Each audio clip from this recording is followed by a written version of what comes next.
Holy shit, boys and girls. We're doing the weather report for April 23rd, 2021. Yeah. So how's everybody today? Spectacular. Good. So I have put two things on the show icon today. Speed of Pudding, which I want to embrace because I think it's kind of nice, but when I'm referred to as Speed of Pudding, I have to have this avatar from Erica. So that's my Speed of Pudding avatar. That makes me look like a kinder, friendlier atheist. Don't you think? Yeah. Yeah, without the teeth of a raccoon. Yeah. That's your older one you used to use a lot, right? Yeah. Yeah. And the other thing was this amusing picture on prebiotic soup. Nucleobases, now with guanine. It's pretty cool. And low salt, because, salt is a problem, in prebiotic soup.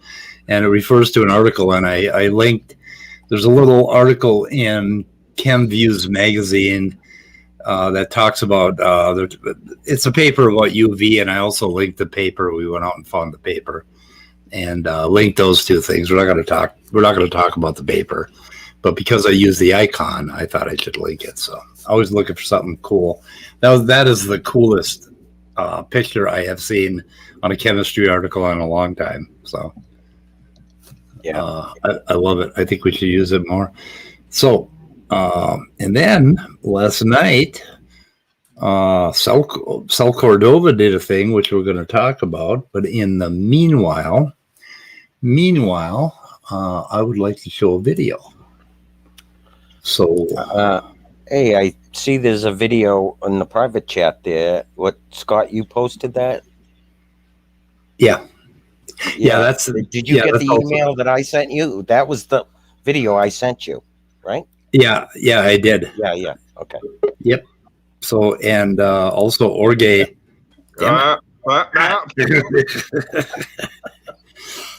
God, does it make you dizzy, Orge, when we do that? When we toss you out real fast? Ever so slightly, yes. Ever so slightly. Okay. Yeah. Anyway, let's see if I can get my shit together here. So, yeah, I don't know.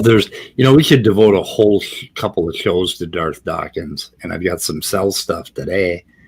But maybe we could cover your stuff. How long were you in the ring with him?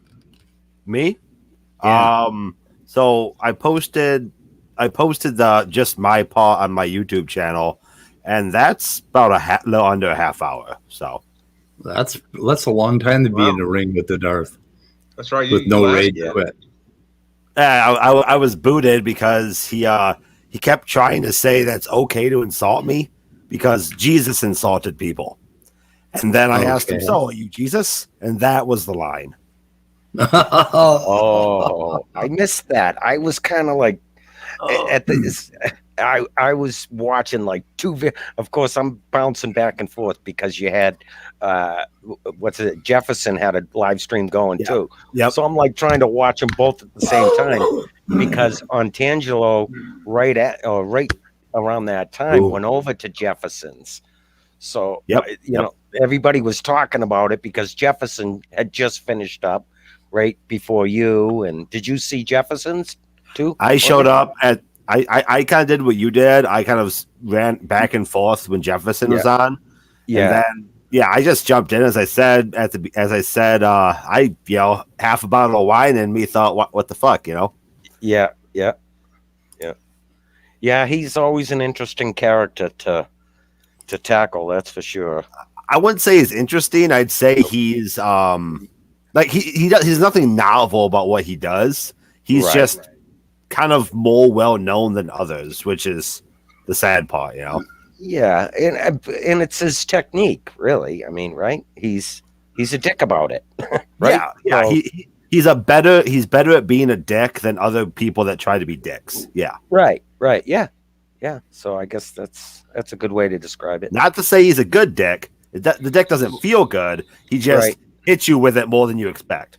Right. Hey, Jefferson. Howdy. I figured I'd stop in for a little bit. I'm on a break, so I won't be here long. Probably just 15 minutes or so. So Okay. Very cool. Yeah. So Jay's entire channel has been emptied of content. he's just listed it as private. Yeah. Okay. Yeah. They're all still there, but he'll probably bring them back eventually. But Okay.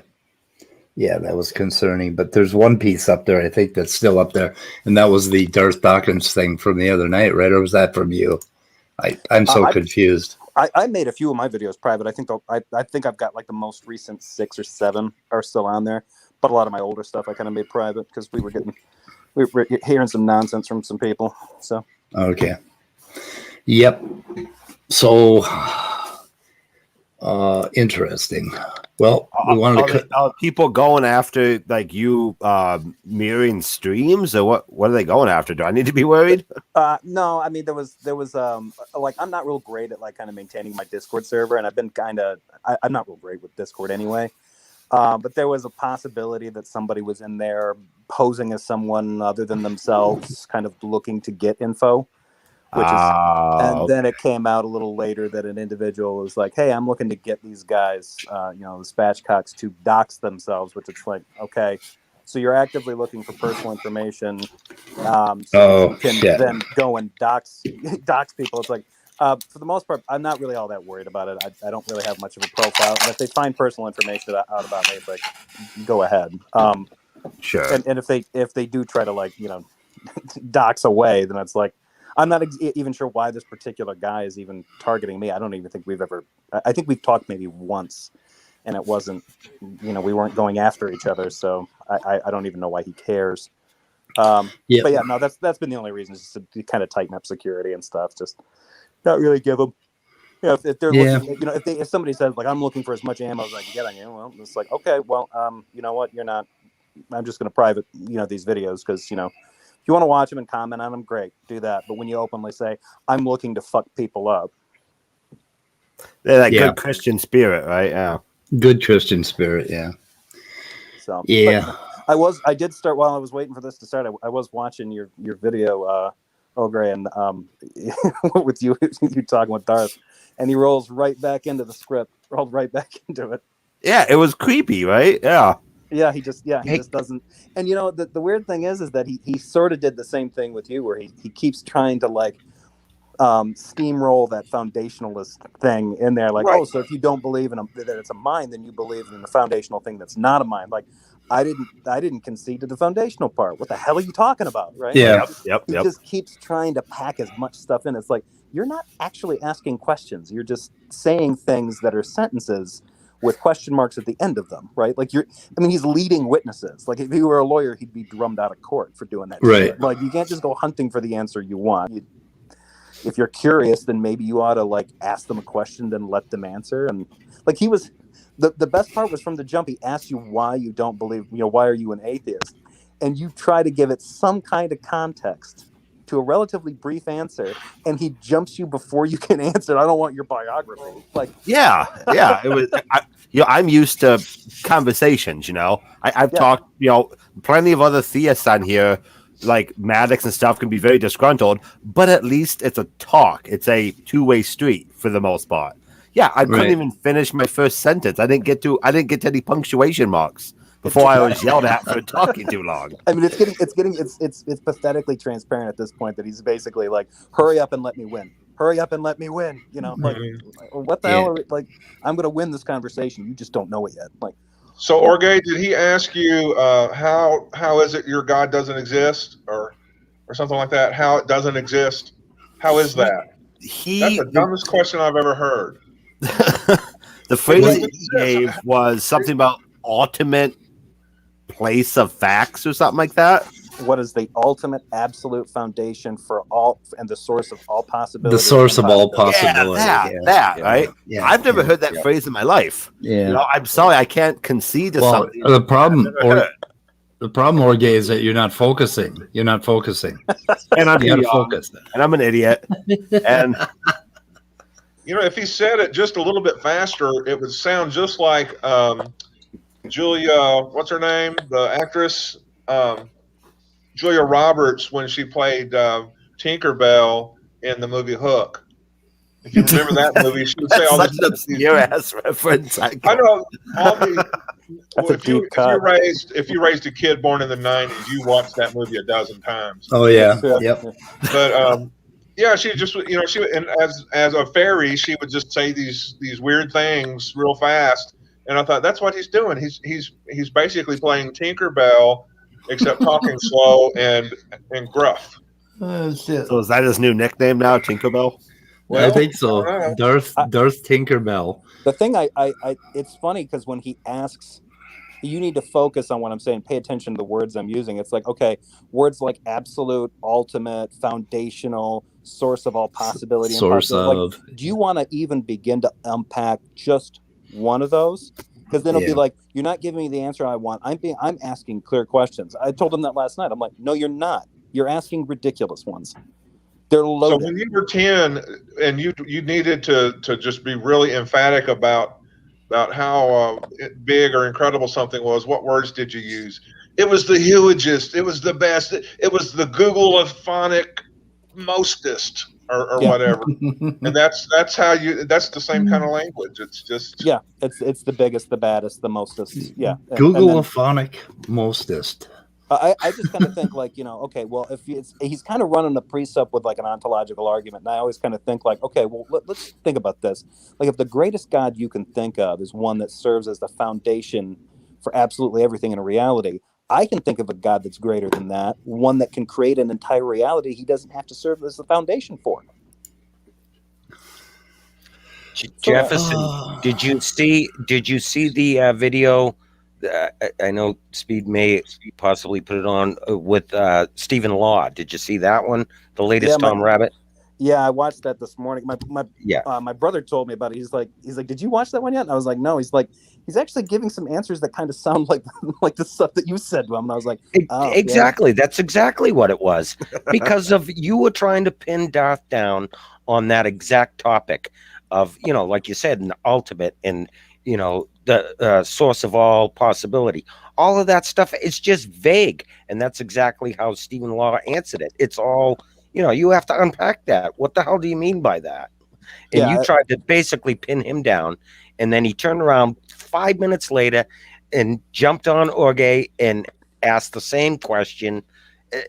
That's his stick. That's I think that's a good point, David, because Jefferson tried to bring something to him. Right. I just wanted to talk, and he treated us both the same, even though they're two very different conversations. Right. Well, Jefferson was trying to be antagonistic. Nothing wrong with that. I wasn't. So why are you attacking me? Right. That's the only way he can win.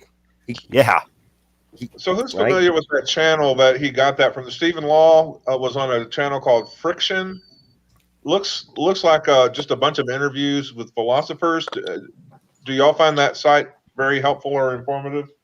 Typically, I'm a member. I'm part of the Discord. I haven't really got. I mean, I've seen the notifications pop up.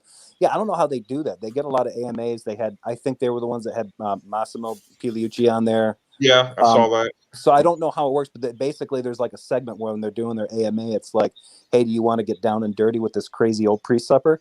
And then they bring him out, and he, snarls and lashes out at him. It's like, it's really bizarre because it's like, look, you've got a reputation online where you get an opportunity to talk to these people who are experts in these fields, and you waste time running your mouth and your script at them. And then they end up having to, that last one, they had to mute him twice because he's just being a doofus. Like you squander any opportunity to learn anything from these people. And it's like, And all he does is like, okay, why can't you answer my questions? If you're talking to PhDs in philosophy and they're struggling to figure out what the hell you're talking about, maybe go back to the drawing board. Yeah. Exactly. Perfectly worded right there. Yeah. Exactly. So Otangelo was just in, but he left. But I still think we should do this, maybe.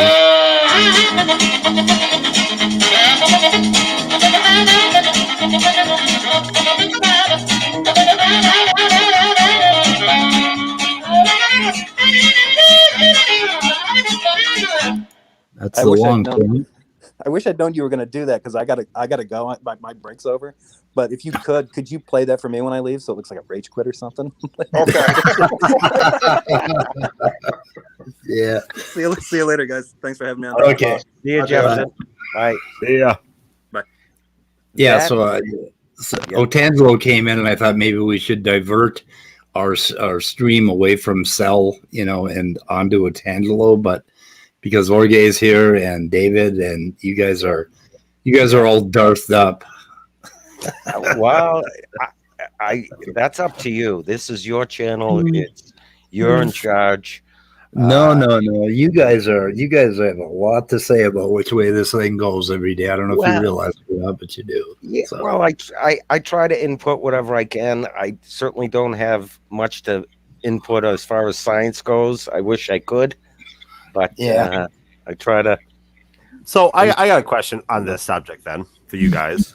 Benny. So yeah, exactly right, God. So the thing that upset me more about the Darth Dawkins thing wasn't the way Darth acted, because I was kind of expecting it. It was the way that the other theists in the room did, where they all kind of sat around and waited turns to jerk him off, and then kicked me out when I was acting a percentage of the way he does. And what I was wondering is, do you think, because they treat me a lot nicer when he's not there, right? Some of them call me their favorite atheist and all this other stuff. Absolutely.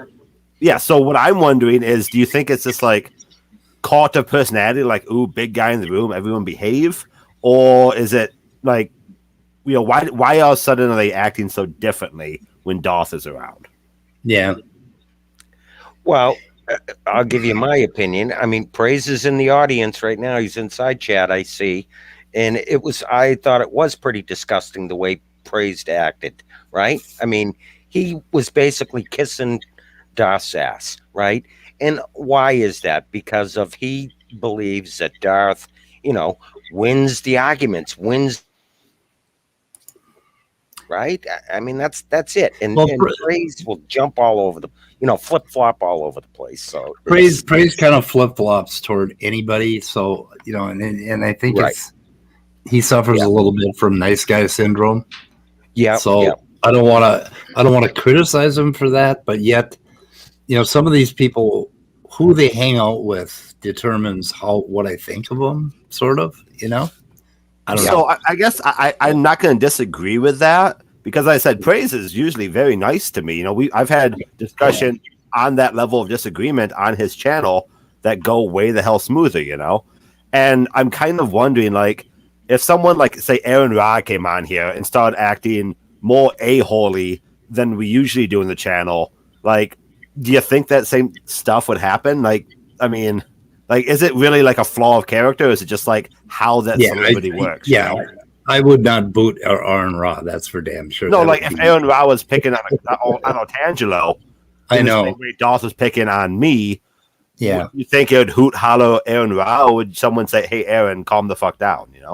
Yeah. I don't know. I think kind of hope you would, but would you? I think a large part of the issue is these Christians know that Darth is very well known in the community, and there's a lot of people that follow him where he goes. So they feel if they suck up to him and kiss his ass and throw at his cock and all that fancy stuff, that he'll come around more, or people will be drawn to their channels and their popularity will increase. Yeah, and he's dangerous, So I can see not wanting to piss him off. So I don't know. Just my opinion. So I was wondering which way we should go, science or Darth. You can go either way. Can't go wrong with science. Can't go wrong with science, don't you think? I mean, if we talk Darth, it's probably going to be circling around saying how stupid he is. You know, I don't know how many variations of that we have. I actually don't think he's stupid. Well, you know what I mean. I don't think he's like mentally deficient. I think he's the way he does stuff is. I think he's just an ass. I think he's got. He ain't Einstein. He's not the Einstein of apologetics. His shit is no.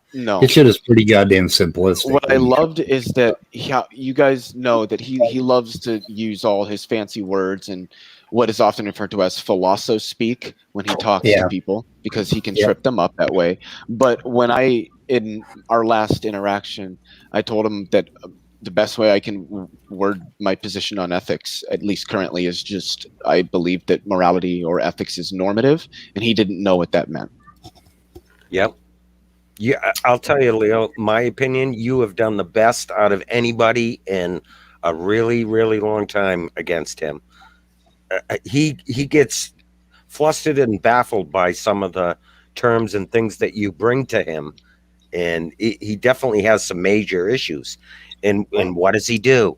He attacks you, starts attacking you personally. If you've been doing drugs, and how old are you? And, he has to resort to that because he can't win the argument. So I thought, especially that last interaction that you had, the long one, you did phenomenal. I wondered why we went for almost an hour, because a lot of people, the only people that really last that long with him are like actual professionals, and that's assuming they don't just get upset and say, I'm not having a discussion with this person any further.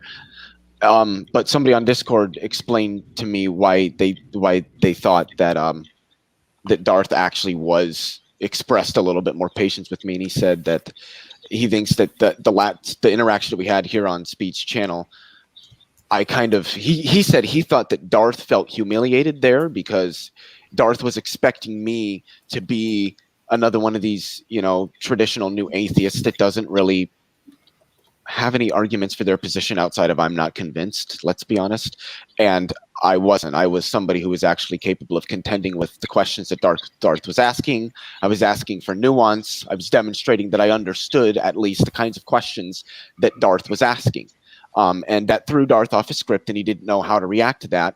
And so he sort of rage quit, and he wanted a sort of I guess you could say a redemption on his own server in front of all of his little lackeys, and he still failed, and that's why he was so standoffish with me that entire time. Yep. I agree with that analysis. Sure, 100%. I agree with that.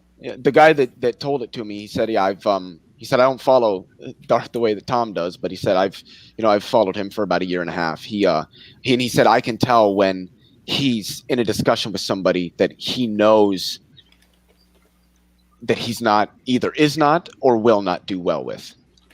Yeah. He definitely didn't redeem himself on the second round. Absolutely not. If anything, he made it worse, in my opinion. But of course, you listen to any of the opinions from the theists, and did you see Leo? Like you heard Praise, reviewing it. What a joke. Praise, Darth is destroying him on this and that. Praise has no clue what he's talking about. It was, So, he definitely did not redeem himself, in my opinion. You recognize this video there, Jorge? Go me. Woo! I'm so popular. Yeah. Yep. Do you want to play part of this, or do you have parts you want to play? So there's a part when I was recording, I went over, I wish I knew the exact timestamp, but near the end of the video, maybe 2/3 the way through, Darth asked me if I know the source of all information. And I said, well, no, I don't know all information. And then he said, no, you're not listening. Do you know the source of all the information you know? And I said, well, that's a different statement. He said, no, it's not. It's like literally within a minute that contradiction happened, and it's on here someplace, and I wish I knew the timestamp because it's so bad. Is there look what we got. We got some transcript. Holy shit! My videos have transcripts. That's cool. Yeah. So we could search for things. What's happening? I'm learning stuff about YouTube even right now. Would not get you to. Well, I'm on the wrong. I got the echoey thing going on. I'll get rid of the echoey thing, and I think if you just mute yourself, you'll be all right. I just got rid of the echoey thing. Isn't that better? Better solution.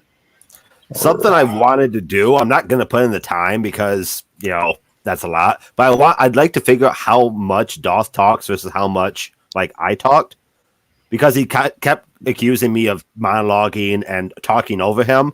But it's got to be like a 3/4, 1/4 for total wordage in this thing, A lot of see that in our last exchange. I just kept laughing at it because you can just tell it's like, you're literally mad that you're doing that. You're gonna do it.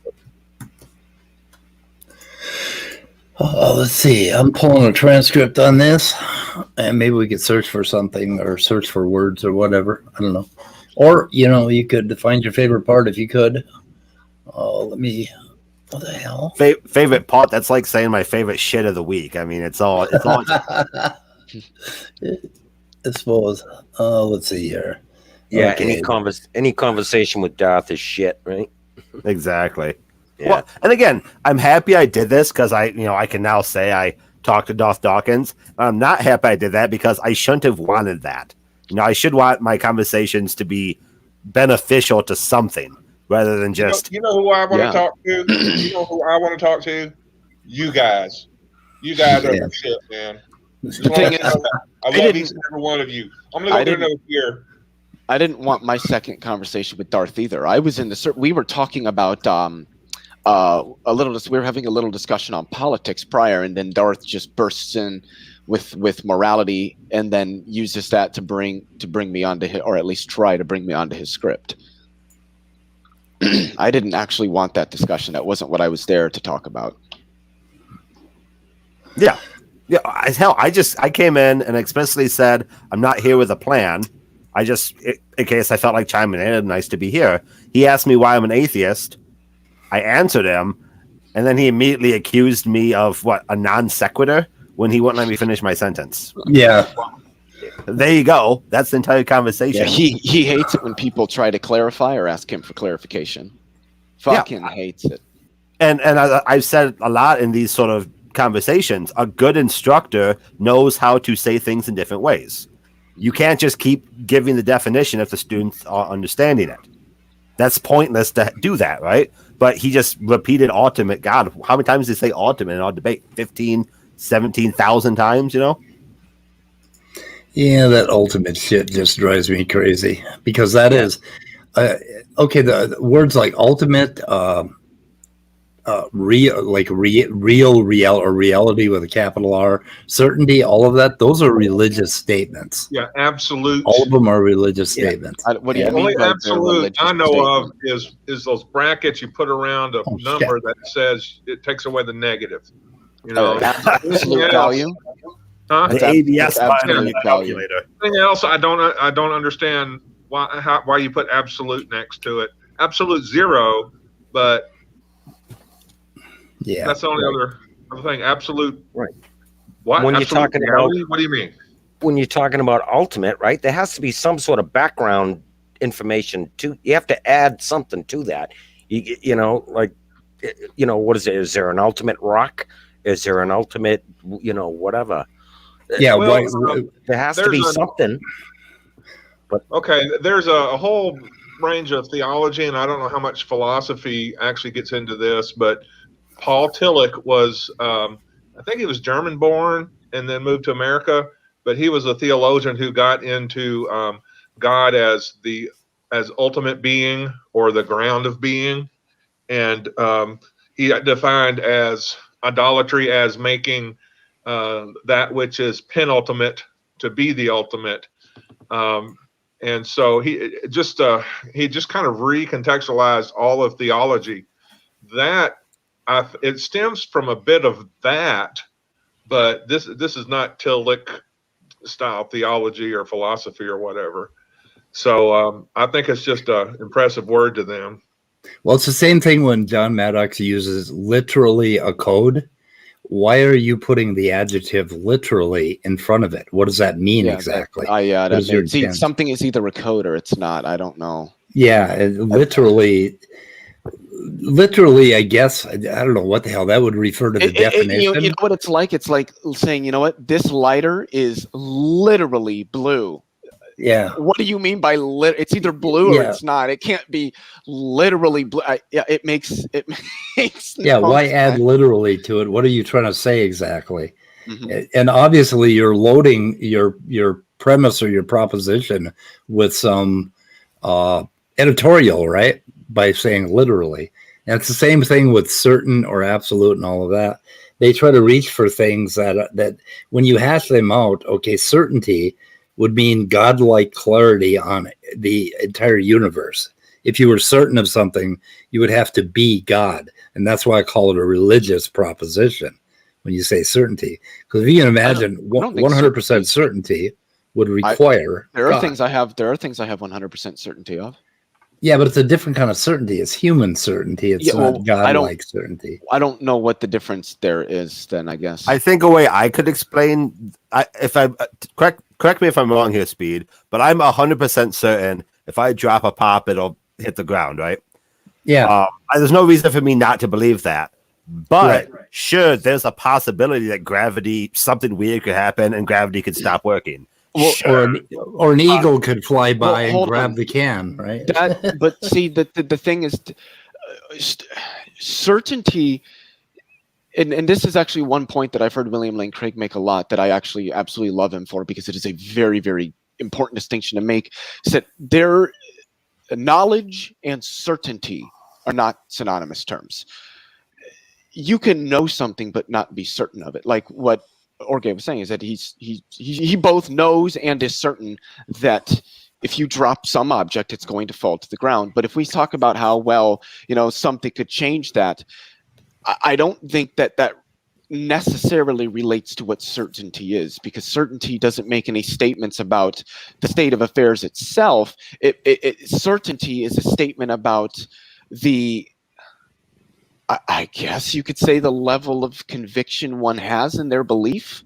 So let me explain. To talk about certainty is to talk about the agent, not the thing that the agent is themselves talking about. Let me try to explain it like this. Philosophers will talk about reality, and then they will talk about reality with a capital R. And they'll talk about certainty with a capital C in the same manner. Everybody knows what reality is. We all deal with our reality every day. I mean, if you're realistic, whatever, you'll do this.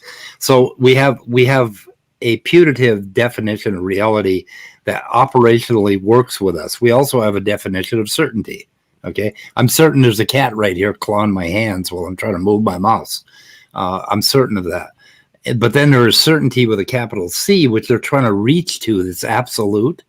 And that shit is just a religious idea, because there's no way that anyone could have certainty with a capital C or find reality with a capital R. They're trying to extend it beyond, they're trying to extend it into the nature of religion, right? Well, it's doxological language because it uplifts and adds to the profundity of the god or whatever you're worshiping. Yeah. Doxological, but it doesn't help you come to any kind of elevated epistemic certainty. So you see, Darth used focus 8 times in this conversation. So I'm trying to go through the transcript on my own to look for the part I was talking about, but it's so hard to tell when I'm talking because I get like 4 words out, and I can't find my sentences. So do you have a word? Do you have a word we can look for? I'm trying. I really am, but it's when I'm reading the individual sentences, I can't tell where I'm talking. I like that he used so much of him yelling random things. He told you to focus 6 times. Okay, does he use the word "grow up" anywhere? Grow up. Oh, I'm sure. You should type in gobbledygook. Grown man. I don't think I heard. He may not have used that. I found stone cold stupid. Did you try typing information in there? Stone cold stupid. Um, What are you looking for? Well, I thought Orge was talking about when something to do with information. Or fact or something like that. Yeah. Yeah. It was because the clip I'm thinking of, he asked me if I knew where like all information, all facts came from. And I said, well, I don't know all information, so I can't answer that. And then he said, then he changed he changed his question. I said, I like that question. And before I could answer it, he said that he didn't change his question. Facts So do not stand in causal relations. He keeps talking about facts I think standing. you found it right there. Maybe that's your Holy equation. shit! The word fact is used 23 fucking times. I found it right here. This is at 1417. It all happened so fast. I don't know exactly. What the hell does it say right there? It says a 12-year-old Christian. What the hell's that? They would laugh in they your would laugh face. in So your face. stupid a 12-year-old Christian would understand it. I don't know. Yeah. This Wow. is sort of hilarious, actually. Yeah. As I said, I'm glad I had a half a bottle of wine in me. Otherwise, I might have got a little upset. But I was smooth. You would chill. I had some nice cheap Merlot, and I was just like, "Yeah, man, Yeah. you do that."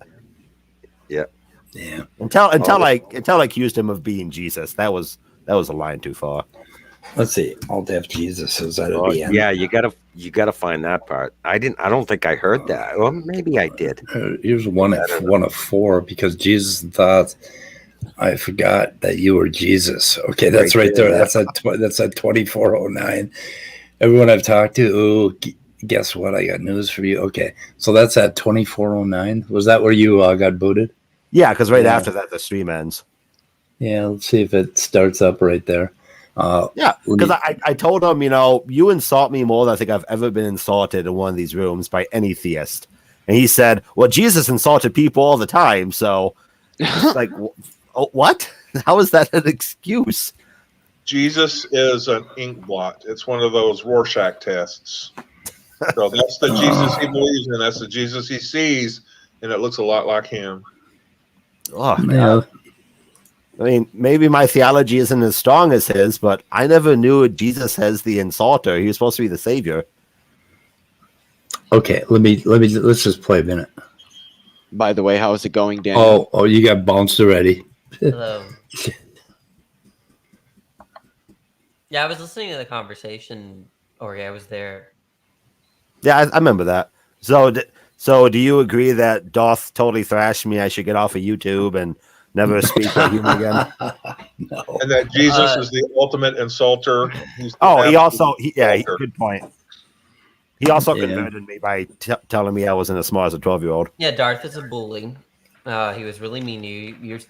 You were coming off as very nice and very, very attentive, and you try to listen to him, and you were stabbed for it. Yeah. Well, I was thrown to the lions. I know what it's like to be a Christian now because I was thrown to the lions.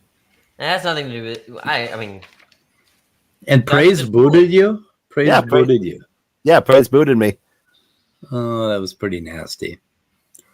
So Egyptian spatchcock doesn't display, just play. I don't know what the fuck. Sometimes these transcripts are not that good. No. Okay. Oh, before we go further, Leo, I downloaded the video of Praise's stream with that utility I sent to you.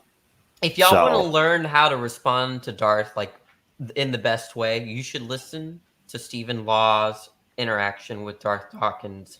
He is exactly how I would respond and how everyone else should respond. And that's why it's in the description of this video. It is in the description. Okay, good. Yeah. I just listened to it. It was really good. That's how everyone should respond to him, and that's actually he diagnoses Darth very well. Yeah, that's why I sent that to you, Speed. He's spelled the script too. Yeah. Yeah, we got a bunch of links in the description that people should look at. I worked very hard at that. And today Scott worked hard at it and erased everything I did. I erased everything that he did. You know what my favorite part of the interaction between Darth and Stephen Law was? like maybe 5 minutes into it, and he's like, "Oh, I see what you're doing. You're running a script. All right, let's see where it goes." Like, oh shit! Exactly. That's too damn funny. Like he him. knew what Darth was doing, but he was still interested. He's like, "Yeah, I'll play that game with you. Yeah, I'll play that game. Yeah, that's exactly what he said. Yeah, it was beautiful. When I heard his accent, I was like, "Oh fuck, this guy's gonna shred Darth into a million pieces." Yeah. Yeah, that was the guy I interviewed. My first interview. Yeah. Yeah. Yeah. Stephen Law is phenomenal. Yeah, brilliant. I mean, holy shit. And I don't know what someone like me is supposed to do in those scenarios because I'm not interested in shredding. You know, that's just kind of not what I do. I'd like to talk, but if you, for those that haven't listened to Stephen, the interaction, Stephen Law says something like, Darth uses really ambiguous language, like words like fundamental have no very good usages, or it's an ambiguous term in philosophy. Same with like source. It's very hard language that he doesn't clarify, and then people respond like all sorts of ways, and then they, the whole thing is to make them look kind of stupid, but really it's just that the questions are so unclear, and then it's just ambiguous language. Yep. And that's exactly what Jefferson was trying to point out to him. And Darth wanted to no part of that. He was trying to point that out with how Darth mixes everything up with, epistemology and ontology. And it's, just the way he words his questions, it's kind of all mixed together, but Stephen Law pointed that out perfectly, the way he described Darth's questions, and it was perfect. So, hey, Danny, I got a question for you, real quick. Yeah. All right. Of course, Darth harkens unto Cornelius Van Til and using the word ultimate, ultimate foundation, ultimate cause, or whatever. I know Tillich used the idea of of ultimate being. What other secular philosophers who aren't necessarily theologians, use words like absolute and ultimate? And all of those words are ambiguous in philosophy. They have no really established meanings. Ultimate, the only time I see ultimate is in the definition of metaphysics. Okay. Yeah. And it's, you don't see that word. Even the word absolute, right, sounds very philosophical, but the word absolute is extremely vague. Yeah. Okay. So and all, how you defeat Darth Dawkins? You just ask him, what do you mean? What do you mean? Yeah. What do you mean? Because no, I don't know what he means by these terms, right? Paul Tillich uses the word, it's still kind of hard to get your brain around, but he's effective at it. But I think he kind of comes up with a everyman kind of theology where you don't necessarily have to be a Christian, although he did see himself as a Christian. Wait, who are you talking about? Paul Tillich. I don't know who that is. Yeah, he was a big thing in the 40s and 50s. But anyway. Sorry. If you respond to Darth like you said, Danny, if you respond to Darth that way, he's just going to say, well, you're a fucking idiot, and he'll just that's quit. Look, or philosophizing. There are very intelligent people on Discord that he doesn't talk to, right? You know why you don't really hear him talk to like some of the best debaters and the most philosophically sound people on the internet? It's because that's what they do. Right. Yeah. And so he avoids that like the plague. He avoids people like the realistic nihilist, like Jack Angstrike and all of that crowd, Philip. And so because that is what they do. Philip who? Well, he has a lot of names. That's the problem. I call him by his first name, but I think right now his name is like because if I give him the last name, then that's doxing him. So I don't know Can you type it in private chat? Let me see if I can. Well, is it public? His name? No, it's not. Or not his last name. Let's just call him Philip. Let's see. I think his. Let me look at his name. His Discord name. Because it changes like a chameleon. But yeah, no, he avoids those people. He puts them on the troll list. It's a convenient tactic to only talk to people that he feels like he has control over. I think Cell does the same thing. I don't think it's even close. Well, yeah, no, not as good as Darth, but he does it. Wait, do you mean? Yeah, Sal won't respond or talk with people. Yeah, I mean, I agree with that to an extent. Yeah. Yep. I think a lot of them do it. Yeah, well, Standing for Truth does it. He'll only take you on his channel. John Maddox does it. One is Gallup. Maddox does it. They're afraid to come over here and dig into one subject, like one paper, one subject, one idea. I hate to sound like boastful or pretentious when I say it, but it's true. It's because they know that they would just, more obviously intellectually speaking, they'd get their ass handed to them. Oh, it was kind of cool last night. Cell, he didn't say Maddox. He didn't call his name out, but he came down on the information argument entirely, and Cell explained that it's meaningless. It doesn't. Well, and that's the one thing I do like about Sal. I disagree with him on a lot, but him having a master's degree in physics from Johns Hopkins, he's taken these, thermodynamics classes, and he understands information theory, and he understands why some of the arguments that his side makes are just bad arguments. Yeah. We moved past Darth, I assume. Yeah, I found what I was talking about. Well, should we talk about rocks? Hey, I'm just I was off stream for a while because I wanted to find that specific part I was talking about, but we can move on. I can just post them. No. Did you find it? Anytime you want to talk about rocks, I'm there for you, man. I love rocks. We want to talk about rocks more. Like Organ, when he said source of possibility, what was running through your mind when he said stuff like that? Source of possibility. I never heard a phrase like that before, so I need to know what the hell that means. Yeah, I mean, it's just like I have no idea what that means. Like, does possibility need a source? Go to 1430 and listen for a little bit. Yeah, and does impossibility need a source? I mean, is it impossible to be impossible if you don't have a source for your impossibility? That's just kind of weird. There must be some sort of history behind including a statement like that, a source of impossibility. Well, yeah, he's just talking about God. Yeah, it's just grandiose statements to sound smart. Doxological. Well, to sound smart and to confuse the opponent. Wait, did you hear in our last interaction, he asked me something about fundamental particulars and then asked me a question about what is impossibility or where does it come from? And I said that what is possible or impossible is going to depend on the states of affairs of those particulars. And he fucking lost his shit when I said that, which is true. That's what possible and impossible really come from. Yep. Oh, let's see. Oh, do you want me to play?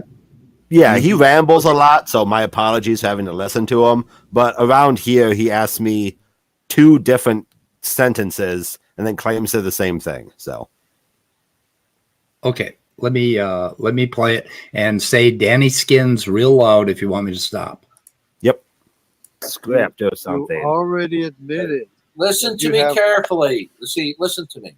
I have more intelligent conversations with some teenagers that I run into on Discord than what I'm getting out of you right now, because you're purposely, you are purposely, no, you know what? I call a spade a spade. Now, if you're a grown man, you need to focus and answer the question that I give you, not monologue and dance around it. Now, you stated that all facts do not necessitate standing in causal relations to God as the ultimate I did not point. say that. Now, you keep putting words in your mouth. You did. Yes, you did. I said the facts that I understand. I don't know all facts. Listen to me. Dude, you are a train wreck right now. I will ask you again. Do you believe that all the facts that you're acquainted with necessitate standing in causal relations to God? Danny Skins. All right. I like that So that's what I'm going about. He changed, right? He changed the question there. Did he not? Yeah. And that's what I was trying to call him on. And then he continues on accusing me of not knowing all facts, while not accepting that I admit I don't know all facts. And he does this a lot, but I think that's a good, like, within a minute, you see him ask two different questions and then be mad at me because I don't answer either, you know? Yeah, and if you ask for clarification, then he starts focus. He starts insulting me and all these other things. Like, that's supposed to be helpful, but that's the thing I was looking at. We can talk about whatever, obviously, but yeah. So your answer is I don't know, and that is the answer which most atheists have. They don't have any alternative to God as the ultimate, which makes things possible or impossible. Yeah, because it's a nonsense question. What does it mean to make something possible or impossible? I thought those were just descriptions of states of affairs and how they relate to each other. I didn't know something made them those states of affairs that way. But something has to ground them. Why? Yeah, why? I don't get what that means. Because if you don't ground them, then you have no ultimate source or a necessary. Now you're circling on yourself, though. So what do you need that Jorge for? was right. No, Jorge, that circuit pointed it out. That's just begging the question. If you don't have an ultimate, then you need an ultimate to ultimate your ultimate. Right. That's what Artangelo just said, basically. Yeah. Yeah, I've been trying to put a good, steel man on the word ground. When I've been twirling it around in my head, and the best I can come up with is that there's no other statements that you can break an assertion down to, and that's why I think the actual grounding of logic is the big three there: the law of non-contradiction, excluded middle, and the other one I can't identity. Yeah, identity, because you just really don't have to break that down into any other statements. Yeah, but there are instances where two of those laws don't really hold, especially in areas of multi-valued logic. The only one of the three laws of logic that I would be willing to grant, at least most likely holds true in all instances, is the law of identity. But non-contradiction and excluded middle, I mean, there are, like, I think fuzzy logic and other forms of multi-valued logic where those don't really hold. So would you say that those are the ground or the axioms of propositional logic, and then there's other types of logic that obtain, but in the realm or the scope of proposition, just like there's other in classical logic, those are accepted. Yeah, Okay. that's what I was going to say. If those we're are talking the axioms, and to me, therefore, they are the grounding. Well, I would have to ask what it means to say logic is grounded. Right. In my mind, logic is just a formalized description of how humans communicate about things in a way that conveys accurately what is being communicated within the linguistic frameworks that humans have developed. Yeah, if there is a grounding, that's the best I can make myself understand it, is maybe in terms of axioms or statements that don't need to be broken down into other statements. Yeah, that's really what it is. Yeah, Scott, I would agree with that. The law of excluded middle says there's either true or false, essentially, right? Uh-huh. I have here, following naturalism, I can quote here: naturalism cannot ground fundamentally anything that is one, existence itself, the meaning of life, the value of human life, moral values, knowing what is objectively or ontologically true in regard to reality, sound reasoning, logic, intelligibility, the mind and consciousness, and uniformity in nature. What does that list have to do with your original statement? Well, what has it got to do with what we're discussing? What does it mean for any of those to be grounded? I am stating here that all these 10 things, if you remove God, then you cannot ground them in anything. What do you mean by grounding them? Well, the source. I mean, let's just take, for example, consciousness or the mind. How can consciousness and the mind be the source of material things? These are essentially What? and ontologically speaking completely different things. Who said the mind was the source of material things? I'm struggling to understand what that means, but I don't think anybody here, if it means what I think you mean by that, I don't know anybody here that's made that claim. Material is material. It can be the brain or neurons or whatever you want to posit. I mean, I would argue that the mind is physical, yes, but I'm willing to grant that the mind is immaterial. I don't think immaterial and non-physical are synonyms. Interesting, Vesta. My question is, wouldn't you ground everything in reality itself? That is the ultimate grounding. I need to know what it means to say to ground something. Because I feel like there's different senses in which that could be used. Right, but reality is reality. It is what it is. And if it's in if it's within reality, it's real. So you ground everything in that, right? Instead of saying ground, I put you a phrase at my Facebook. The fact that we exist is Facebook is not in reality. Wow. Can I go ahead? Can I finish? Yeah. The fact that we exist is evidence enough that God exists. Well, that's what you claim. I don't agree with that. It certainly makes a good bump. Natural processes are your God. Hold on, but that's just a non sequitur. It makes absolutely no sense. How did you get to the conclusion God exists from things exist? Yeah, that's a bare assertion. Because if there would be no God, then nothing would exist, and there would be. How do you know that? Absolutely nothing. How do you know that? How do you know the contrary? That no creator. Well, that's just turning the question back onto me. Please? You're just turning the question back onto me. How do you know that things can't exist without God? Can I finish, please? Because you need an ultimate, eternal, conscious, and necessary being, which is more complex. Which is at the beginning of everything, and upon which everything else is dependent and exists and is created upon that being. Why does that need? How does a complex thing like that come to be before the universe? How's complexity like a mind and stuff before a universe? Well, God is not complex. A mind is not made of parts. So God, as a mind, is not complex. Points are spirit mind. Well, actually, minds are made of parts. So the rules don't apply to God, basically. Complexity requires if a mind is made of parts, I've lost then track. you Just should stick with one thing with him. Really push him on this notion of absolute or grounding.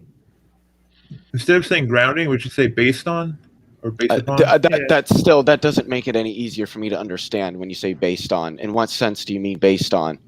Well, something must be eternal and uncaused because something cannot come from nothing. How did you determine that must be the case? Because something cannot come from nothing. Who said that it could? Many people do. Well, who in here said that it could? I don't think anybody in here would make that statement or has. I am just justifying why there has to be an eternal being, because otherwise something would have to come from nothing, which is absurd. No, it wouldn't. Impossible. Reality could just exist tenselessly. Which, as far as we've been capable of understanding through the best methods that we have for understanding reality, seems to be the case. I would agree. I can't tell if the conversation is meandering or if the conversation has not left the station yet. Like I can't tell anymore. Have we gone nowhere or have we not gone anywhere? Fucking Jorge, that's too good. Yeah, that was perfect. We were in a conversation about the meaning of grounding, and then somebody started reading from a textbook like it was a Bible or something, and now we're talking about all that. So that's how the relation went. Immutable, do you want to enter something? I shot him a link in the Otangelo, to me, your statements are always very circular and self-agreeing. It's like you keep saying the sentence, cake is the best dessert because I like cake. And And then when I ask matter, you why do you like cake, you say, well, because it's the best dessert. And then I ask you why is it the best dessert, and then you say because I like it. Then I ask you why do you like it, and you say because it's the best dessert, and then it just keeps going back and forth ad infinitum. So is the sentence that being must have always been, is that something which is illogical, or because you have no evidence for it? Well, hold on. The yes, sentence to me, yes, I do. I there do is have evidence, and I just said that something cannot come from nothing, and therefore something must have always You existed failed, and though. been. You think that the universe why is it not come the from case? nothing? Why is it not the case that reality is just a tenselessly existing entity, which seems to be the case? What does tenseless mean, Leo? Existing without tense. Yes, what does that mean? That it just exists. So what Without kind of reality, without situation is time, that?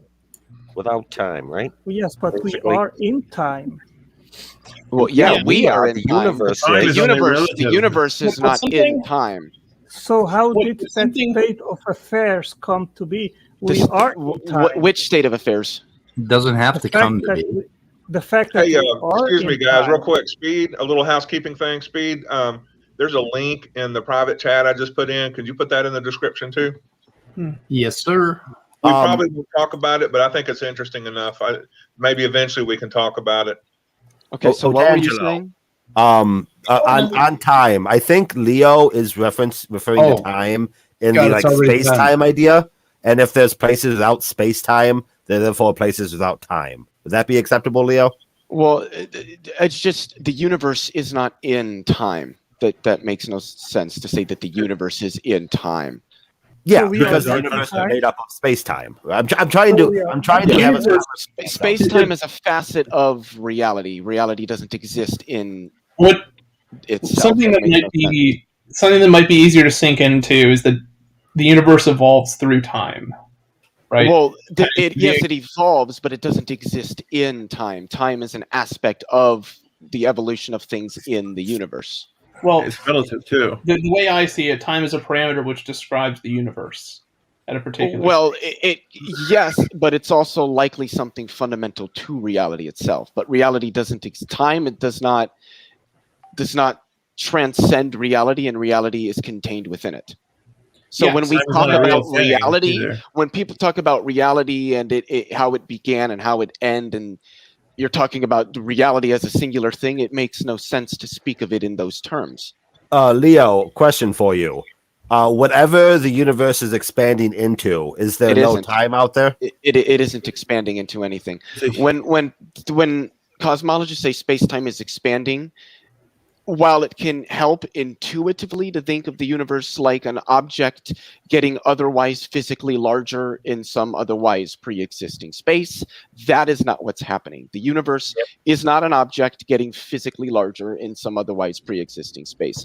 The scale between two sufficiently distant objects in space-time will grow larger, assuming you are at sufficient enough distances.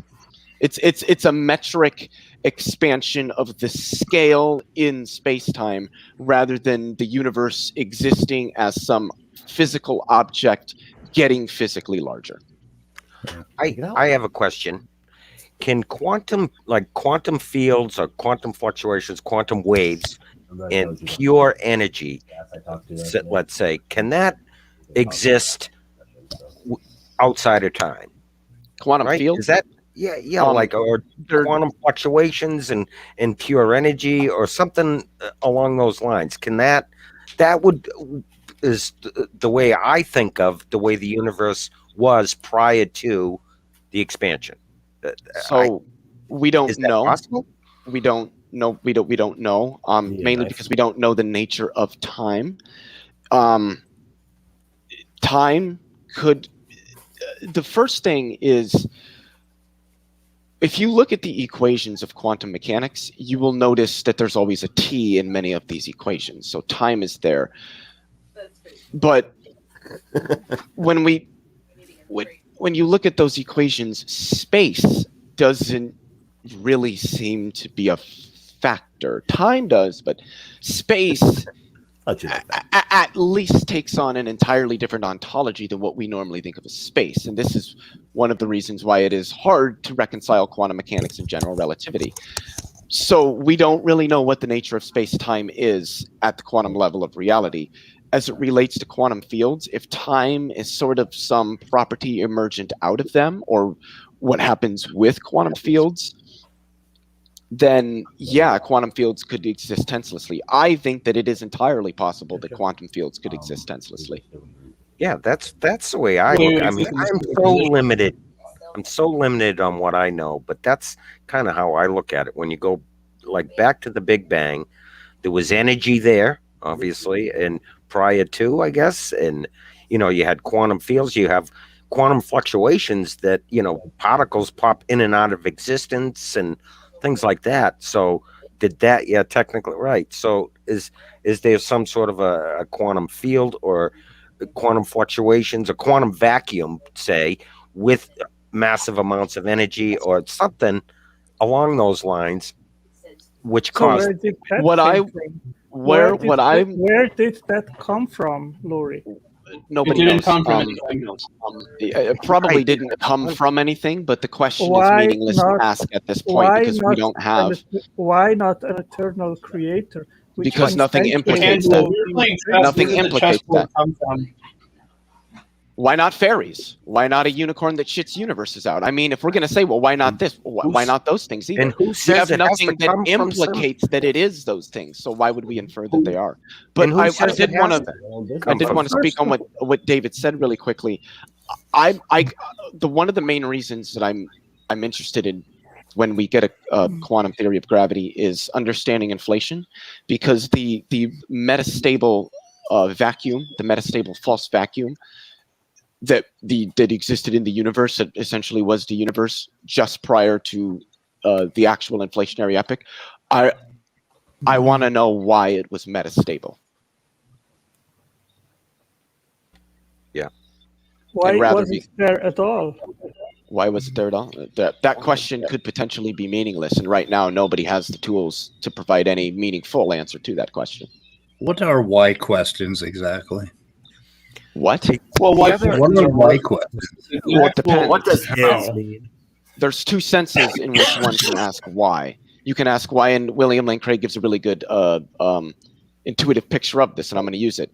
So you can come downstairs and ask your wife, why is the kettle on the stove boiling? And she could tell you, well, because of the heat in the coil on the stove is being transferred to the metal of the pot, which is then exciting the water molecules, which is causing the water to undergo a phase transition and turn into steam, which would answer the question, in some sense at least, why there's a pot on the stove boiling. It's a how, isn't it?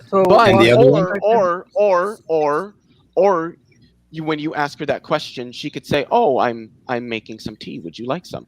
So in one sense, you're speaking of just mechanistic descriptions of something occurring, but in the other one, you have intention there. So those are and that's the one in which one can ask why.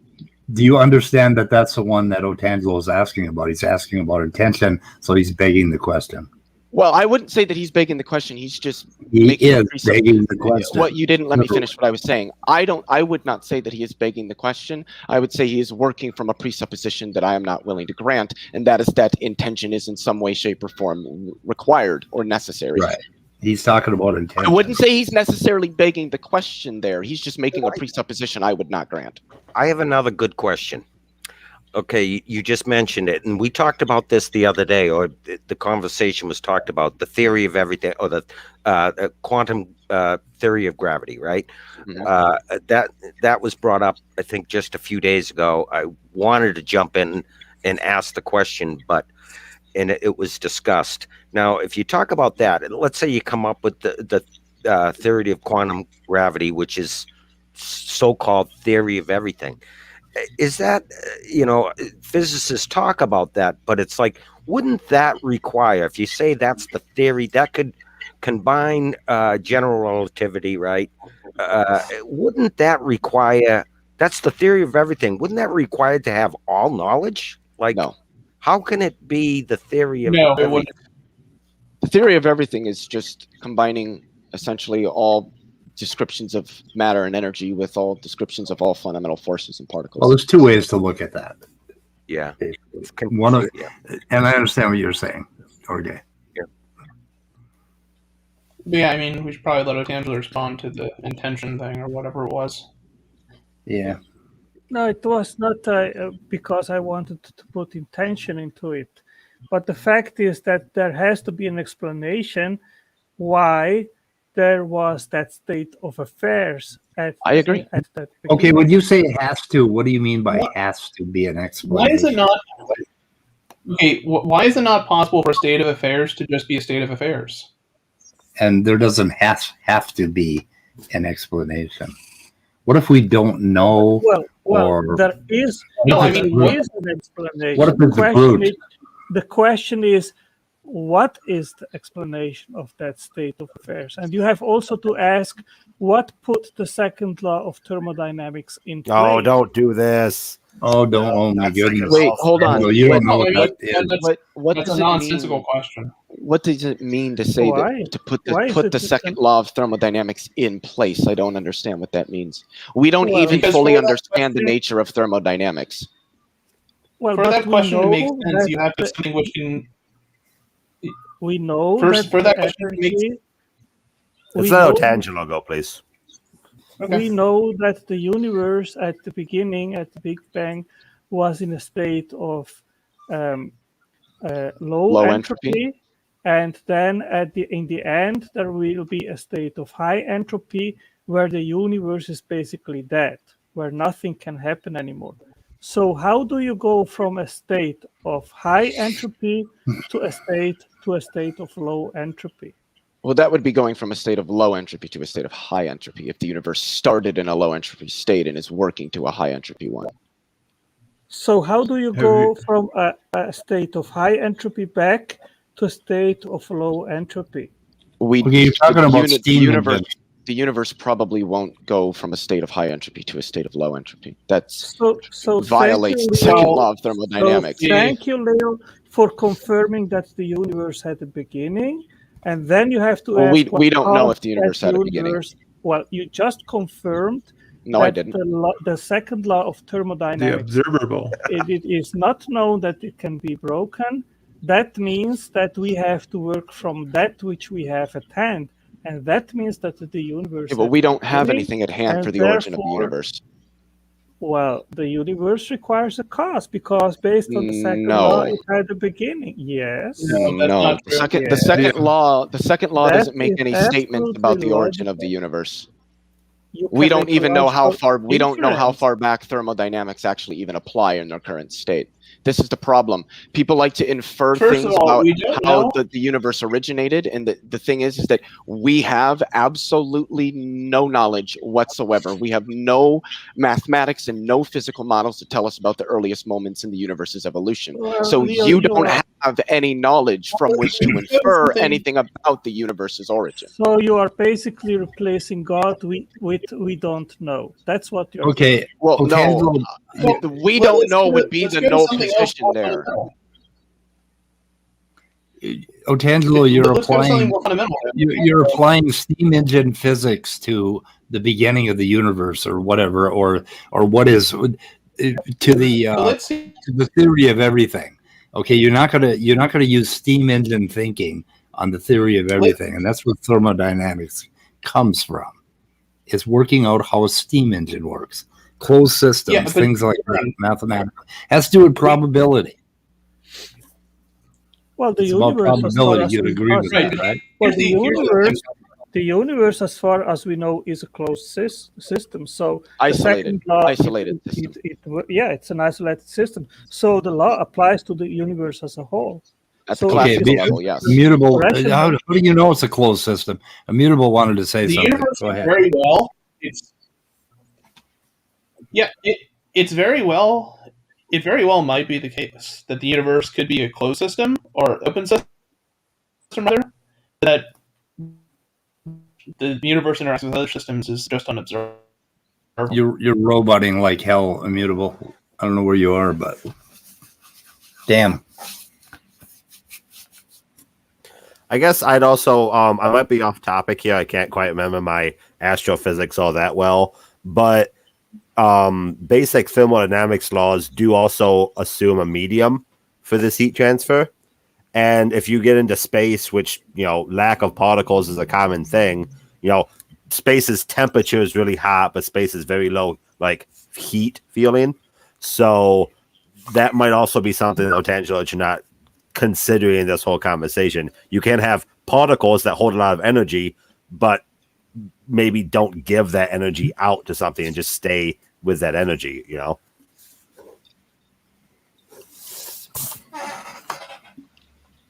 Did I kill the room? There's a lot. I mean, there is a lot of speculation. I work with what we do know, and we know that the universe is winding down like a watch, and there will be a state. Wait, what was wrong with my statement? It's bad. Well, you're just speculating that the second law somewhere doesn't apply. It's not that it doesn't apply; it's that it applies in a vacuum. Because the reason heat moves is because it transfers through the particles. If the particles don't have something to give the heat to, if the particles don't have something to give the heat to, they could simply not give the heat. And if you expand those particles away from each other, the law is applying, but it's not applying in the very simple steam engine way as Speed puts it. So your argument, the more complicated it gets, the less it fits with your simplistic definition. It's what I said earlier. We don't fully understand how thermodynamics works at the quantum level of reality. I completely agree with you, Lee. I'm just trying to rephrase it because I think that's beneficial.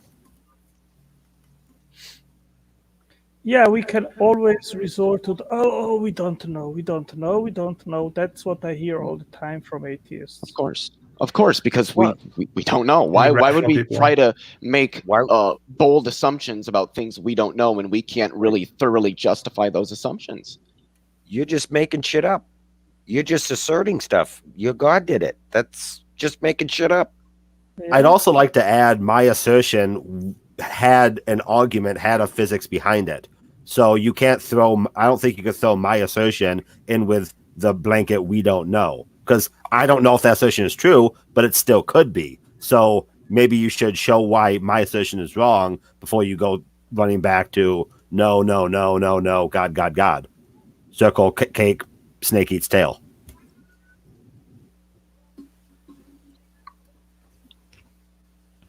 I'm killing this room, aren't I? I'd like to ask. I was waiting for a tangent. I want to ask. I'd like to ask Leo. What do you think about gravitational waves? That seems to be the future. They're really trying to fine tune that, and that could be a big thing to actually see to the very beginnings of the universe. Yeah, we're still looking for the imprints from the gravitational waves that should have been emitted during the inflationary period. They should be imprinted on the CMB. We haven't found them yet. But yeah, once we get a gravitational wave observatory up actually in space, that's going to unlock a lot because we'll be able to detect much more sensitive waves from much further away. Right. Yep. Yeah, that's the key. Is we have to develop the technology, and there you go, Tangelo. We could have answers at that point. A fun thing is developed the technology yet. Much like the electromagnetic radiation that a star emits can tell us about the interior of a star, gravitational waves may tell us about the interior of ultramassive objects like neutron stars or even black holes. Yeah, right. Yep. It can be revolutionary. That's for sure. Like you said, but you have to develop the technology. Like you said, you have to have something up in space. It's very difficult. You have the atmosphere of the Earth and, interfering and also having the sensitivity. Because like you said, there's such a huge range of those waves, and we can only detect certain wavelengths in that area with the with LIGO that we have now, right? So you have to develop, more sensitive or more technical machines to be able to do that. So I don't know if either Speed or Scott are away from keyboard or not, but Immutable is backstage. Sorry, I took a nap. Yeah, and like I said, as it relates to the beginning of the universe, we know literally nothing about the earliest moments. We have no idea what the structure was like. We don't know what physics was like. We know it's different than the physics that we have now because we need new physics to describe it. So when people say, well, you're assuming that these laws change, well, they probably do, because they obviously can't describe the earliest moments of the universe's evolution as they exist now, indicating that those laws were drastically different, and we need new physical models that give different physical descriptions of those states of affairs, because those states of affairs are drastically different than what we see now. Right. Yep.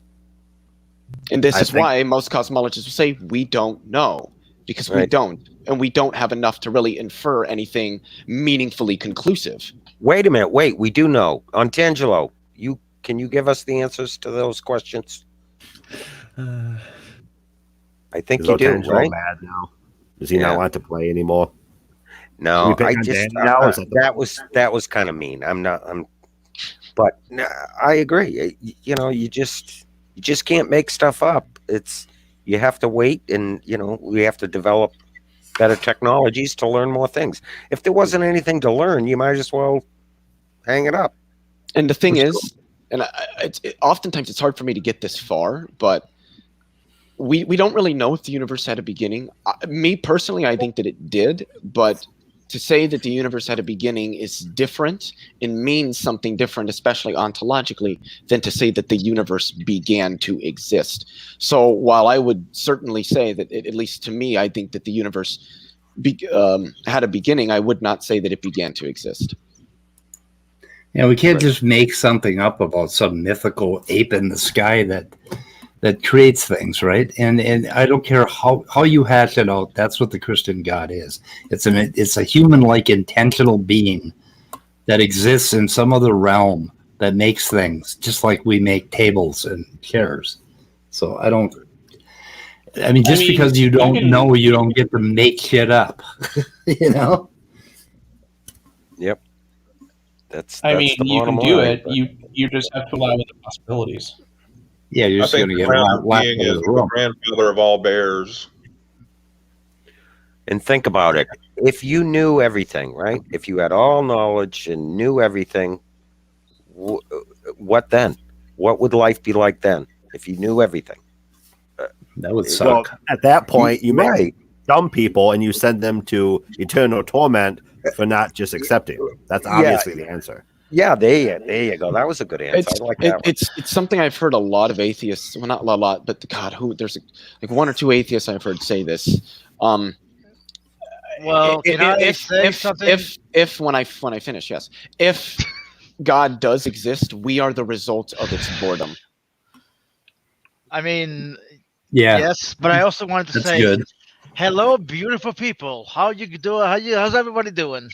Amen. I am not beautiful. Wonderful, wonderful. Yeah, you we are. enjoy ourselves. But no, Darth Dawkins doesn't like me. I'm not beautiful. Well, okay. Who gives a shit about Darth Dawkins, right? I figured. I joined. I just got done talking with somebody very important to me. I figured I'd come on. Good. So, Orge, is your granddaughter still with you? My daughter? Your granddaughter. I have a granddaughter. Apparently, I don't know. That was David. I'm sorry. Yeah. That was yes. Oh, yes. What does he know that you don't know? Yes, she is. I just had to carry my her kid's down. like 2. I hope I don't have a granddaughter. Sweet. So, Leo, I gotta ask, where the hell have you been for a while? Nowhere. Since you brought that up, Scott. Since you brought that up, my granddaughter would be fantastic child for a brain bug. She loves bugs. We go out in the yard. She plays with ants. She digs for worms all the time. She's amazing. She's probably gonna. David, on that subject, I'd like to announce to everyone that my daughter loves collecting rocks. So let's go, Bobby. Congratulations, sir. Uh-oh. Yeah. Like father, like daughter. Hopefully, when I have a child, if I have a child, she's building particle accelerators in the basement. Yeah, my grandchild likes truth tables. There you go. You don't have a grandchild yet, Danny. What the fuck are you talking about? How do you know that? He has his own grandchild. Yeah, except the B theory of time. Technically, we don't know. Not the B theory of time. He is his own grandchild. I'm gonna get off. I gotta go pick up my little geologist. So take care. Thanks for All right. There you go. Bye, okay. Bye, Angelo. I don't know if you're hearing that, but bye. Bye-bye. I love all of you. Well, thank you. We love you too, Midnight. Yep. Yeah. By the way, for some reason, Speeds in Scott's icon is like, like it's missing on my end. What? You know what I mean?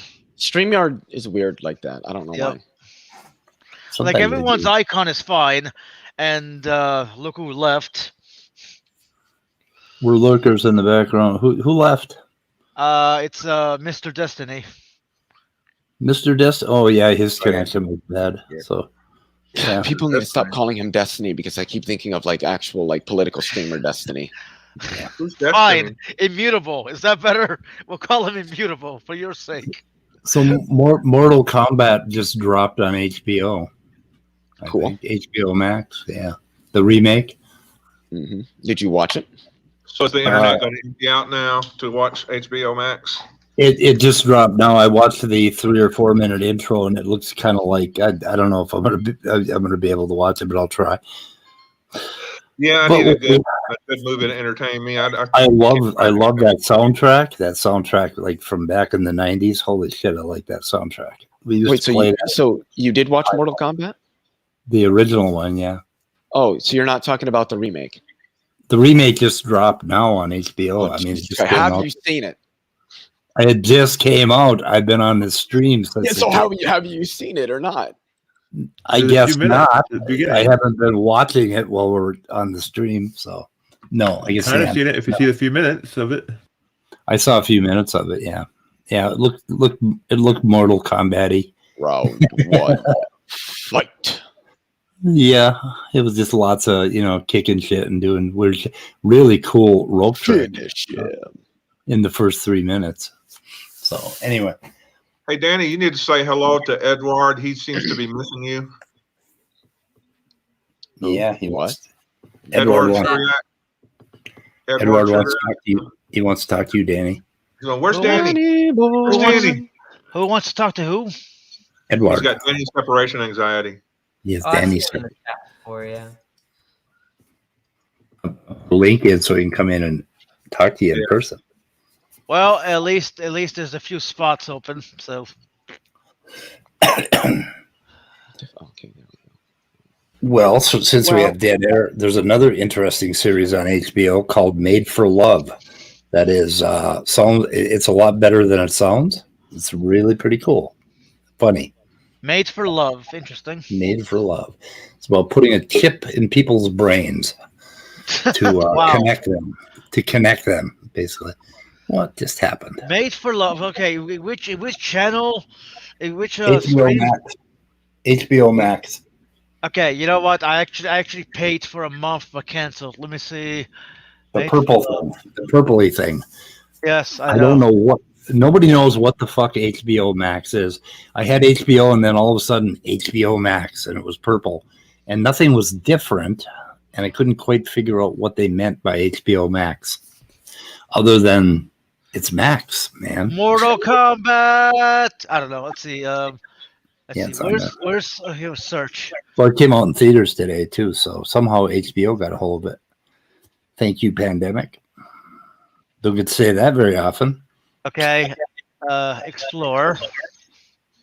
Oh yeah, I wanted to give a shout out to all the people that are going in the stores and not wearing their masks or letting their masks drip down around their throat. Fuck you. Okay, you know what? I will definitely watch this because it sounds like something interesting, and it's a topic me and a friend of mine actually talked about.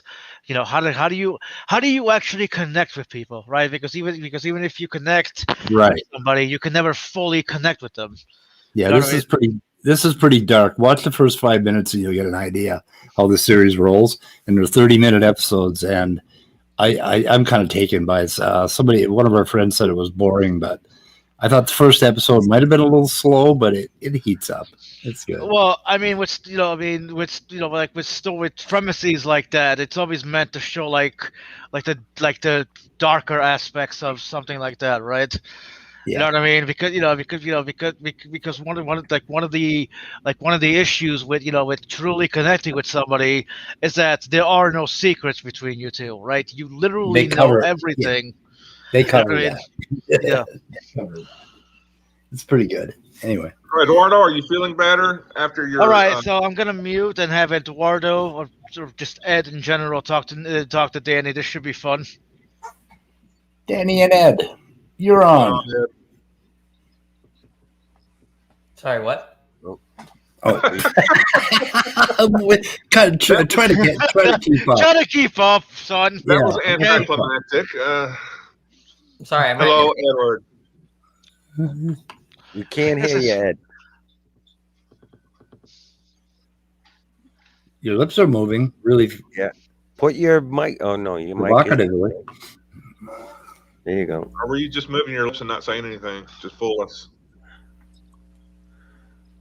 You still say something. Am I fucking audible now? There you go.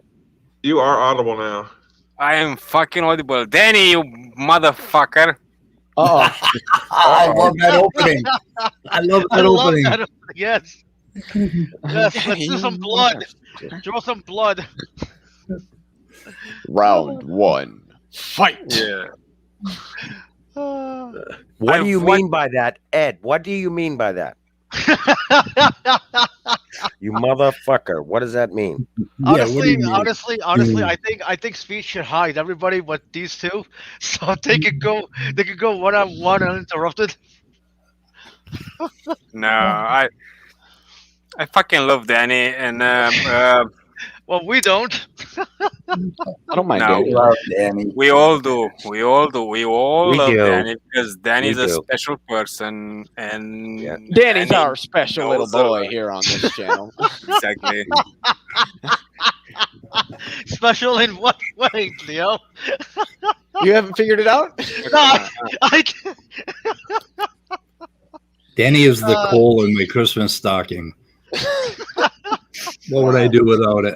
How would I appreciate my gifts without that? I can imagine him enjoying himself right now, being shed on, right, Danny?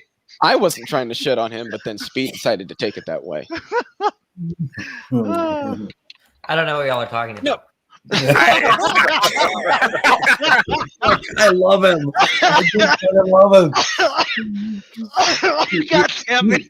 He never quits giving. He just, oh my God. What a gift you are, Danny.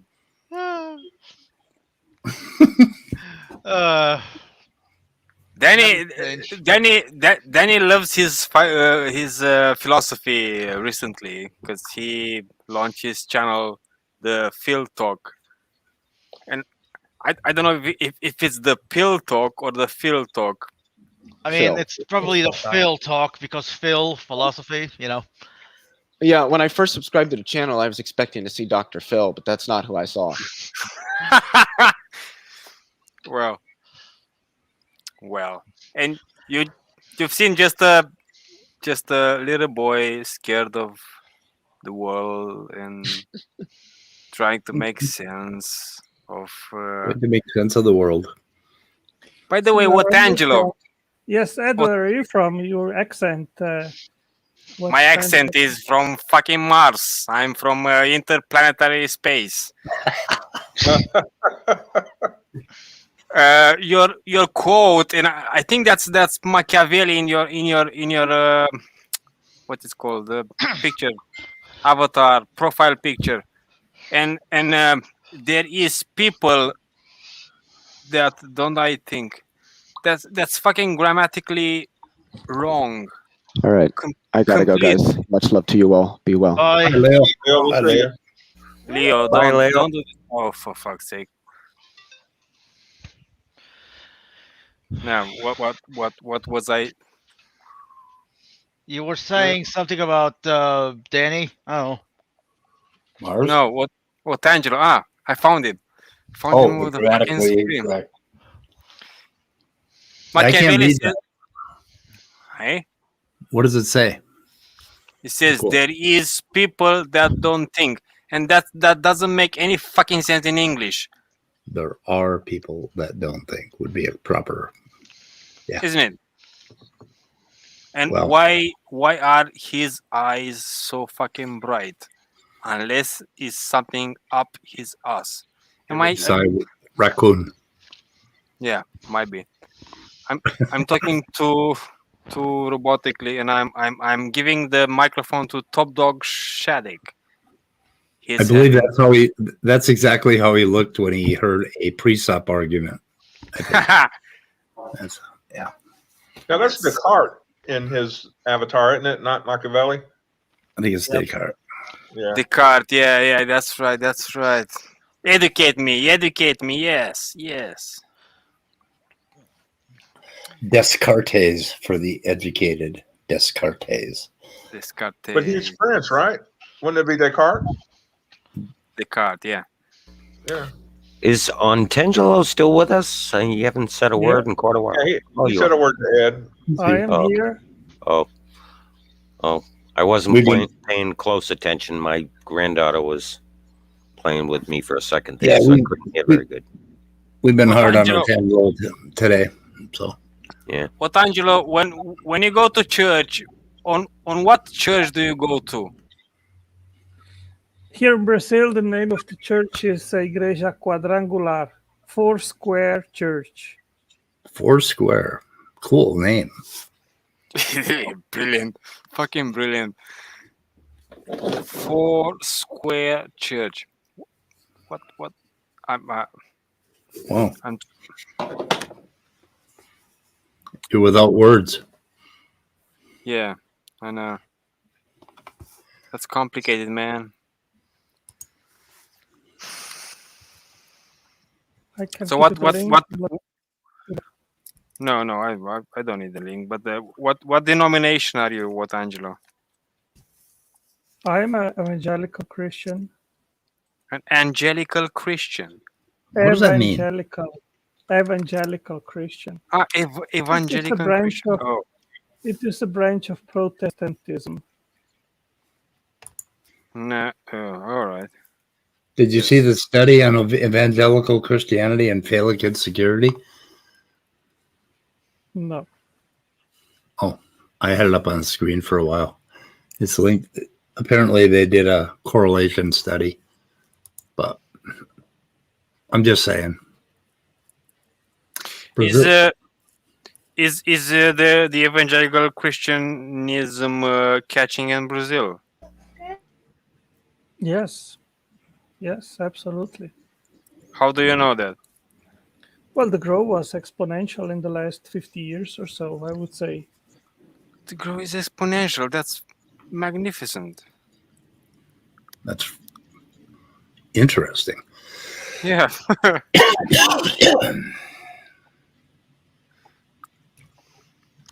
Is it percentage-wise, or is it just population growth? Percentage-wise. What do you think that is? What's going on over there? The Holy Spirit working in mysterious ways, Speed. He makes everybody's life miserable, and then they come to the church. Delirious ways. Is that mysterious that it can be plugged in a Excel spreadsheet, isn't it? Yeah, sure. You can try. See what happens. I mean, really, how hard is it to get people to come to church? All you got to do is point out that we're friendly. We have activities and cookies, and that's it. That does it for me. You had me at cookies. Yeah. I don't know. Isn't church nowadays just a way to community yourself? You know, to just hang out with people like you. Oh yeah, that's kind of always been the point. Yeah. I mean, it's that not a anyway. world. It's not a worldwide kind of stuff. especially the evangelical kind of stuff. It actually is. You can find evangelical churches almost everywhere, unless it is some Islamic state like North Korea or Saudi Arabia, where they prohibit the Christian faith. But otherwise, you can go to the most remote island in the South Pacific or wherever What you is the like. most remote island in the South Pacific? Oh, there are many which are very remote. So, and there you will find evangelicals. Speed, I was commenting about her biceps, and I have to keep saying that. Oh, she yeah. has some fucking muscles on her. She works out. Yep. She is doing a project to visualize protein dynamics so they can understand, get a better idea of what proteins are actually doing, unlike the mechanistic videos, that people create. They're actually trying to look into protein conformation. And of course, it couldn't be in real time because it would go too fast, but it was a pretty interesting video. It's linked in the description. And she explained some of the methods that they're using to do this stuff. And there is some animation here. Yeah, there you go. The wiggling and the popping in and out of the see the loops between the alpha helices and the conformation change with the alpha helix and all that stuff as the loops slip around, and it's really kind of interesting. So you got to imagine things. Artist anymore to be able to be a scientist? Do you have to be really good at drawing and art like that? Yeah, probably. Yeah, but there's a whole bunch of techniques they're using now to do this with. And it's giving them a better idea how they work. It's so late in the day. It's too bad we couldn't have gone over some of Sal's stuff, but it's kind of late now. Yeah, there's too much to get into. Right. Yeah. The thing I wanted to get into is his continual surprise that nobody believes that proteins came from a common ancestor. And I wanted to get my little drawing pad out and try to explain why that is a ridiculous idea and why that, why it doesn't work. And him and Emery Moyna keep going on and on about, oh, that's a problem for evolution. No, that is not a problem for evolution. It's apparently a problem for them understanding evolution. I don't know. There's something that there's something, it indicates that the way they think about this stuff is just off base to begin with.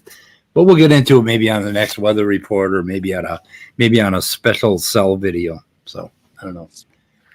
So is it proteins or amino acids that are responsible for like when you touch poison oak or poison ivy and you break out in a rash and it spreads? Is it? I don't know. I've heard it was like some amino acid or protein or something. I could be wrong. Let me answer that. It's Satan. Oh, Satan! Wow, that's rude. Yeah. I have a question. I have a question for the people in the chat. For the people in the chat. For Stephanie. Stephanie, how many foreskins do I have to have in order to speak with you? What? Okay, I haven't read the comments yet. I ain't gonna touch that one. Moving on. Lots of contact dermatitis. By the Google Come on. Where the hell did that come from? Cafes. Wow, they are here. Deleting. Who deleted something? Oh, yeah, Google team. Yeah, they're not really here. It's just it's a robot, and you just have to reword it very slightly, and it'll pass. It's just the most bizarre thing. They've been deleting us putting in our own StreamYard link, which is kind of amazing. Contact dermatitis. Let me see here. Russ Talks information. Eric's Pharmacy. I don't think that's going to help us. God damn it! Where's the pharmacology of poison ivy? Anyway, she's talking about energy levels.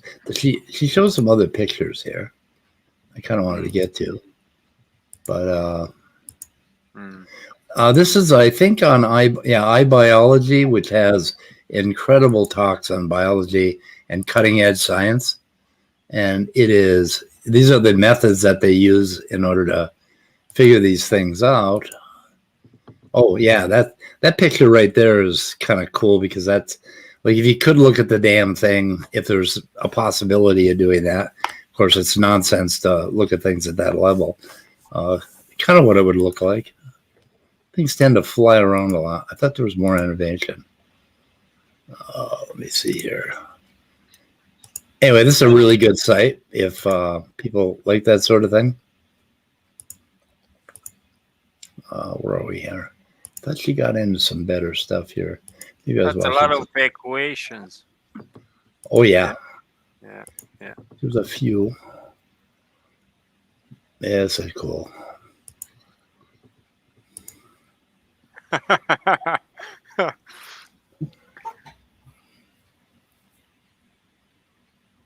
I must say, Stephanie, hold on, Stephanie, hold on.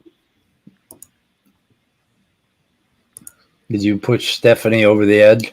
I think so, yeah. Oh no. No, I am very reachable, by the way.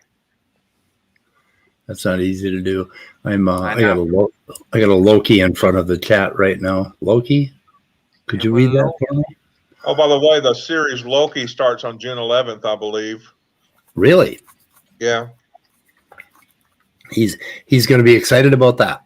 Apparently your cat's a big Marvel hero now. Does it have horses in it? Because Loki loves watching horses on TV. I don't know why. Okay, guys, see you next time. I'm leaving. Okay, Otangelo. Bye, Otangelo. I'm sorry that we weren't gentle. I hope it's not me.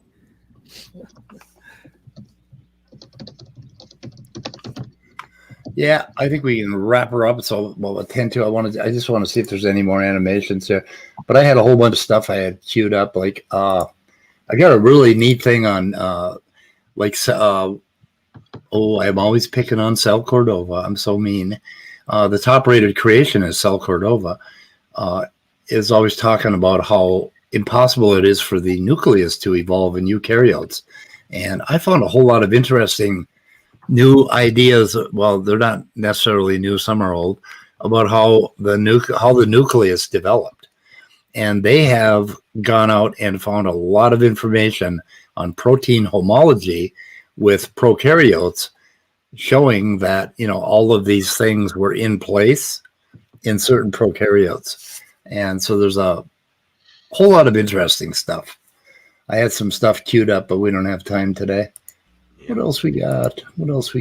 I had some things queued up for Sal myself, and you think he was a little upset because I called him dishonest during his debate with Matt Dillon. He would have been really upset at me today because I went through that video and I had some things that I was going to say that I'm sure he would like.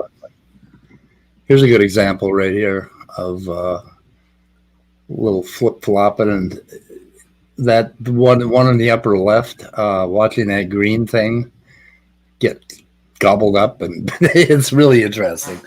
Anyway, can you send me the timestamps for that, and we will do that definitely either this weekend or on Monday or something. Sure. Yeah. I mean, like I said, mine was just honestly just my opinion. I mean, it's not really so much the sciencey part of it, but more of his agenda. Really, it was really about that. Well, his agenda is sticking its ugly head out there more and more as he goes on, as he gets braver. Yeah. Which is kind of interesting, but we definitely have to address his arguments, because he has like 3 or 4 different arguments that have to be addressed. And when I'm done addressing them, when I feel that I've beat the shit out of them, then I'll move on to somebody else. So yeah, I mean, you can really read him like that.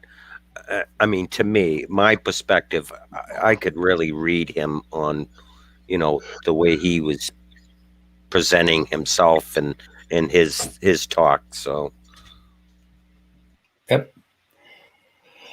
So there are 11 of you out there who haven't hit my like button, and I'd like you to explain to me why you haven't hit my like button. All 11 of you. Your like button. Like button. My like. One of like, them was me, and like, I just did it. One of them like was me, and I just did it. Okay, well, you're off the hook. The rest of them are on the hook. I don't get enough like. Beginning. Is Danny still around? Danny's around. Yeah, I'm here. Don't ask him about foreskins. Danny can. Danny, how many foreskin can you provide to our tribe? Danny doesn't like foreskins. Yeah, we've already had that discussion. I'm sorry. I'm old. That's like not liking your wrist. Isn't it? Everyone likes his wrist. His wrist is beautiful. Okay. Okay, boys and girls. I think we're going to wrap it up. Let's see what else we got. We got any other little animations? Anyway, there's a whole bunch of stuff linked in the description on Presup and Sal Cordova and this lady and some other videos, I think. So check that out. I like the fact that we do a weather report 5 days a week. And if I can load the description up with all the current things that we're into, it'll be a nice historical record if you go back in the videos. If you're ever wondering what the hell was that video, you might check my weather report descriptions. I'm trying to get better and better at it. So anyway. To be fair, Speed, I think we will see this interaction 2,000 years from now when we will think, what the hell happened? Now we know what the hell happened to America. Yeah. Yeah, I guess I was a little less farsighted than you're being there. 2,000 years. I don't know. Anyway. Well, yeah. Yeah, it's great. Speed loads up the description, and I erase them by putting my own stuff in. That's called teamwork. Yep. Yeah, that's an interesting thing. I did not know that it worked that way when you did the edit on StreamYard. It overrode YouTube. I thought, how convenient. I will put these in here before, and then Speed can put his stuff in there later. And it turns out you'd already put yours in, and I'd erased it. Yeah. So David, if you could just type those timestamps in, I'll go ahead and put them in my little timestamp machine. And if you have a tag that you want to put on them, like a one-word description or something, I'll put that in there too. So I'll get on that. Yes, I will do that. Okay, I just want to say, Stephanie, contact me. I want to talk with you. Stephanie Trenton, just to be clear. Okay, we all do. Everybody's wondering about Stephanie. I know. We love having Stephanie in our chat. So fucking excited. Yep. Okay, guys. So anybody got anything to say? And do not say my line. My line's my line. Oh, okay. What do y'all want? Oh no. Okay. Stay curious. How about Leo's line? Yeah. Don't be boring. Yeah. What's Leo's line? Science has some of the answers and religion has none, or something like that? Yeah, pretty much it. Science doesn't have all the answers, but religion has none. There you go. Thank you. Okay, goodbye, cruel world. Let's be careful.